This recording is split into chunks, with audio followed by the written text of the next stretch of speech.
안녕하세요, 속보입니다. 오늘은 제가 크리스토퍼 월러 이사가 언급한 달러의 미래에 대한 이야기를 좀 해보도록 하겠는데요. 개인적으로 늘 아침마다 이렇게 모닝요 라이브를 통해서 네이버 프리미엄 컨텐츠에 글을 올리고, 그리고 또 이렇게 음성 녹음을 해가지고 또 말씀도 전달해드리고 그렇게 하고 있는데요. 오늘은 솔직히 크리스토퍼 월러 이사님이 이야기하신 거를 들으면서 굉장히 오랜만에 너무 재밌다, 이거 엄청난 이야기다, 이런 생각이 좀 들었어요. 저도 논문을 찾아보고 하면서 좀 인상적이었던 부분들을 소개를 해드리려고 하는데요. 이 내용은 제가 조금 더 깊이 파가지고 좀 더 자세하게 설명드릴 수 있는 기회가 있을 것 같습니다. 왜냐하면 너무너무 중요한 일이기 때문에 그래요. 일단은 어제 나스닥 신고가를 갖고 등등 여러 가지 소식들을 전해드렸고, 특히나 최근에 이제 금 가격도 오르고요, 은 가격은 더 많이 오르고요, 구리 가격도 만만치 않게 오르고 있잖아요. 그런데 이제 이렇게 되면은 우리가 걱정해야 되는 부분들은 인플레이션일 텐데, 다행히 유가는 지금 옆으로 기고 있다, 이것이 얼마나 다행인지 모르겠다, 이런 설명을 드렸습니다. 그러니까 유가의 향방이 앞으로 주식시장을 판단할 때 굉장히 중요할 것 같다라는 생각이 더 들고요. 다만 구리 가격의 상승세가 얼마나 지속되느냐,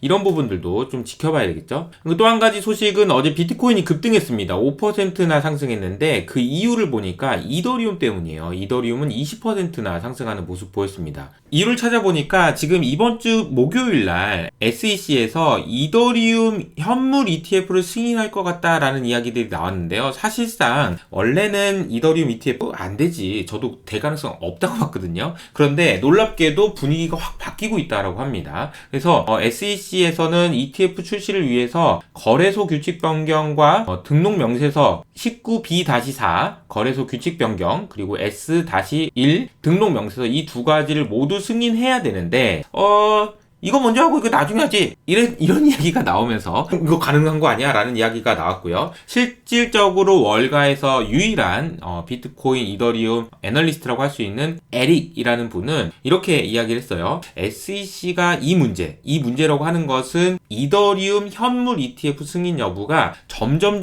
정치화되고 있긴 한데 가능성이 굉장히 높아지고 있다라는 언급을 하면서, 원래는 나도 가능성 25%로 봤는데 75%로 올린다라는 이야기를 했습니다. 그러니까 이게 지금 뭔가 월가 내에서 무슨 이야기가 있다라는 이야기죠. 근데 놀랍게도 우리나라에서 현재 지금 비트코인의 김치 프리미엄은요, 마이너스인 상황입니다. 언제 또 이렇게 관심이 떨어졌어? 비트코인이 올라갈 때는 또 막 관심이 있다가 비트코인이 빠질 때는 또 관심이 없고, 이렇게 하면은 안 되는데, 비트코인에 대해서는 어쨌든 장기적인 시각을 갖고 여러분들이 판단하시는 게 좋을 것 같습니다. 너무 가격 변동이 심하기 때문에 이것과 관련돼서 내가 마음이 너무 흔들리다 보면은 돈을 벌기가 어렵다라는 말씀을 좀 드리고 싶습니다.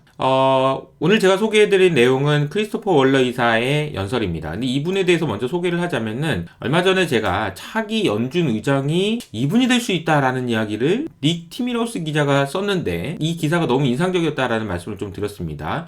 이분이 서머스 교수가 틀렸다라는 것을 증명한 사람이다라고 이야기를 했는데요. 서머스 교수는 실업률이 안 올라가면 인플레 안 잡혀라고 이야기를 했지만, 여러분들이 잘 아시는 것처럼 미국의 실업률은 올라가지 않았고, 근데 물가는 어쨌든 9%에서 3%까지 낮아졌죠. 월러 이사가 말한 것대로 됐다라는 이야기를 하면서 또 차기 연준 의장이 될 수도 있는 거 아니야? 이런 이야기들이 실제로 나오고 있었던 상황이었습니다. 그런데 어제 이 뉴스에 보면은 이렇게 연설을 했던 내용들이 공개가 됐는데요. 오늘은 제가 그 내용을 소개를 해드리도록 하겠습니다. 제가 사실 이 연설문을 쭉 읽으면서 가장 먼저 생각이 났던 그림은 요거였어요. 제가 외부에 강연 나갈 때마다 보여드리는 그림인데요. 1971년 8월에 있었던 닉슨 쇼크입니다. 이 닉슨 쇼크가 사실 닉슨이 나 우리 금으로 안 바꿔줄 거야, 이런 얘기를 했다라기보다는 이분이 이렇게 얘기했어요. 한 나라의 화폐는 그 나라의 경제에 달려 있습니다. 그리고 미국은 세계 최강의 경제대국입니다. 지금 들어보면 뭐 아무렇지 않은 건 얘기 같은데, 이때 당시에 너무 놀라운 일이었던 이유는 이거였죠. 야, 화폐가 금으로 바꿔준다고 해서 화폐지 무슨 뭐 경제야 이런 이야기를 할 수 있었던 거고, 그러면서 이제 이 그림을 보시면 미국이라는 나라에서 달러가 점점 없어지고 있다는 것을 확인할 수 있죠. 이렇게 되면서 닉슨이 달러로 안 바꿔줄 건데? 라는 이야기를 하면서, 닉슨이 달러로는 안 바꿔줄 건데? 라는 이야기를 하면서 달러의 가치는 어떻게 됐을까요? 좀 하락했을까요? 어떻게 됐을까요? 여러분 어떻게 생각하세요? 자, 이 그림은 당시의 달러의 가치가 어떻게 바뀌었는지를 보여주고 있는 그림입니다. 다시 말하면 달러로 살 수 있는 금의 양이 어떤 식으로 변화했는지를 보면요. 자, 여기 있죠? 닉슨 쇼크가 있은 날 급락했습니다. 이해되시나요? 급락이요. 그러니까 하락한 게 아니고 급락했습니다. 저 일이 있은 이후로 급락해버렸는데, 제가 이 말씀을 드리는 이유는 사실 이런 눈치를, 지금 뭔가 미국에서 문제가 있다라는 이야기들은 지금 저도 엄청나게 많이 들었고, 이런 눈치를 채고 있다라는 이야기였는데, 크리스토퍼 월러 이사가 이 내용들을 모두 다 시인하는 듯한 이야기를 오늘 했다라는 것이 너무 충격적이었습니다. 실제로 보면은 주요국의 국채 보유량은 이 정도인데요. 금의 보유량은 이 정도입니다. 다시 말하면 지금 미국에게 돈을 빌려주거나 화폐에다가 저장해 놓는 것이 아니고 금에다 저장해 놓고 있는 수요들이 너무나도 많아지고 있다라는 거죠. 그래서 중앙은행이 금을 사는 양을 보니까 2008년 금융위기 이후로 엄청나게 많이 사기 시작했는데 최근에 더 많이 사고 있다라는 이야기들이 나오고 있습니다. 원러 이사가 이야기하는 달러에 대한 일반적인 역할은 실물 통화로서의 기능, 금융자산으로서의 기능, 그리고 결제 단위로서의 기능 등등이 있는데, 자, 이 표현이 굉장히 중요해요. 글로벌 금융시장에서 미국 달러의 역할과 그리고 경제 및 금융 안정성에 미치는 영향은 연준에게 너무 중요하다라는 얘기를 했습니다. 이 연준에게 너무 중요하다라는 얘기는 다시 말하면 여러분들이 잘 아시는 것처럼 연준이 해야 되는 일은 뭐죠? 물가와 고용을 안정시키는 것이 연준의 역할이죠 라고 쓰여져 있으나, 사실은 그것은 다른 표현으로 하면 달러의 가치, 달러의 패권을 네가 지켜라, 달러가 너무 약해져가지고 쓰레기가 되지 않도록 네가 잘 지켜라, 금리를 올려서든 뭘 하든, 이런 이야기라고 보시면 되는데, 그 표현을 여기다 딱 써놨다라고 보시면 되겠습니다. 그리고 달러의 패권은 미국이라는 나라가 지탱되기 위해서도 너무너무 중요한 일이라는 얘기도 써놓고요. 그래서 이 표현을 이렇게 씁니다. 그럼에도 불구하고 한동안 달러의 종말, 이런 이야기들이 많이 있었는데, 에이, 아니었어. 이거 볼래? 잘 봐봐.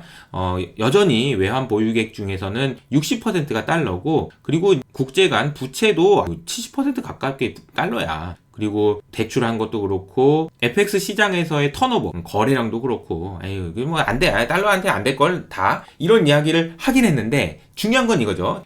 다만 여기서부터가 중요하겠죠. 세계 경제에서 미국의 역할이 변화하고 있고, 그리고 금융은 항상 변하고 있으므로 연준에 있는 사람들은 달러의 역할이 변화할 수 있는지 여부에 대해서, 그리고 그 이유에 대해서 진짜 정기적으로 계속해서 모니터링하고 고려할 필요가 있다라는 이야기를 했습니다. 그러면서 지정학적 긴장의 고조, 러시아에 대한 제재, 그리고 위안화 사용을 강화하려는 중국의 노력, 그리고 경제 분열, 이 모든 것들이 달러의 국제적 사용이라는 것에 영향을 많이 미칠 수 있다라는 이야기인 거죠. 그래서 저도 여러 차례 설명을 드렸지만, 사실 미국이라는 나라가 다른 나라를 너무 많이 괴롭힌 건 사실이에요. 무슨 여러 가지 괴롭힐 만한 이유가 있었다 이런 등등 있지만, 이 지수는 GDP를 기준으로 미국한테 금융제재를 받는 나라들의 비중이 얼마나 빠르게 늘어나고 있는지를, 특히나 2020년 이후로 굉장히 빠르게 늘어나고 있죠. 그래서 국가에서 어떤 국가의 보고서에 이런 표현들, 즉 국가 안보라는 표현이 2018년, 2020년 이후로 계속해서 빠르게 늘어나고 있다. 그래서 이런 표현들도 나옵니다.